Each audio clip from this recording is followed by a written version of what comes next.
30 दिन का उसमें व्यवस्था होना चाहिए। धन्यवाद सभापति जी। आपने Agree, please. Don't. No, Janef, you are desperate. You are. Okay, right. You speak. Thank you sir, thank you sir. You speak. I think we'll go. I will speak within 2 minute sir, no problem.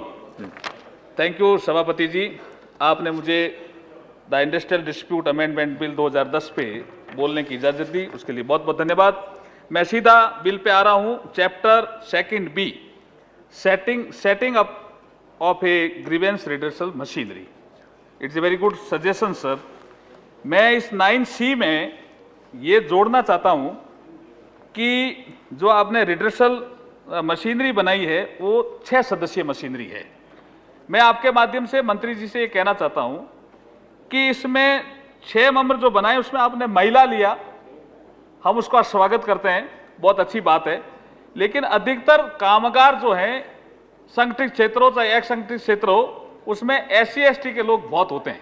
तो अगर एक member आप SC ST का भी इसमें ले लें 6 मेंबरों में, तो मेरे ख्याल में बहुत इफेक्टिव ये मैकेनिज्म हो जाएगा। ये मेरा एक आपको सुझाव है। दूसरा, मैं इसमें कहना चाहता हूं ESI में आपने अध्ययन करवाया होगा, स्टाफ की बहुत शॉर्टेज है और एक बहुत बड़ी कमी ESI के आपके सिस्टम में है कि जो रूरल एरिया में इंडस्ट्रियां लगती है या फैक्ट्रियां लगती है या जो कोई हैंडलूम या हैंडीक्राफ्ट का कोई काम करता है रूरल एरिया में, उसको आप ESI के थ्रू कवर नहीं करते हो। एक लिमिट किलोमीटर की लगा रखी है, आप इस लिमिट को हटाना चाहिए आपको, ताकि ESI का लाभ कामगार ले सकें।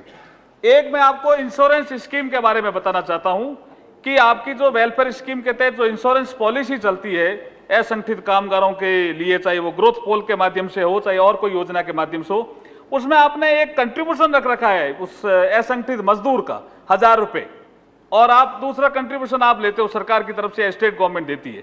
मैं कहता हूं कि ये असंगठित मजदूर के पास पैसा नहीं है पार्टिसिपेशन करने के लिए, उसको ये 1000 रुपए की सीमा के आप 1000 रुपए देंगे तो हम 1000 रुपए मिलाएंगे, ये सीमा आप हटाइए ताकि ये इंश्योरेंस पॉलिसी का अच्छा लाभ हो सके।